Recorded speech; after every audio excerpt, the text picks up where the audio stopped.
Hello साथीहरू, मैले चाहिँ आफ्नो कौसीमा यसरी साग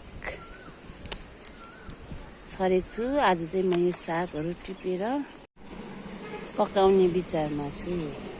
साग यसरी आफैले छरेर उमारेर खाँदा चाहिँ शरीरलाई स्वस्थ पनि भयो, राम्रो पनि भयो, विषादी मुक्त पनि भयो। मैले चाहिँ यहाँ रायोको साग पनि सँगसँगै फापरको साग पनि लाएको छु। रायोको साग टिपेर खायो फापर खाने बेला हुन्छ, फेरि फापरको साग टिपेर खायो रायोको साग खाने बेला हुन्छ। हेर्नुहोस् त साथीहरू, एकै ठाउँमा दुई थरी साग रोप्नुको फाइदा। मलाई खासै यो सागहरू तरकारीहरू रोप्ने त्यति धेरै आइडिया त छैन, तैपनि अरू साथीहरूले गर्नुभएको देखेर मलाई पनि एकदम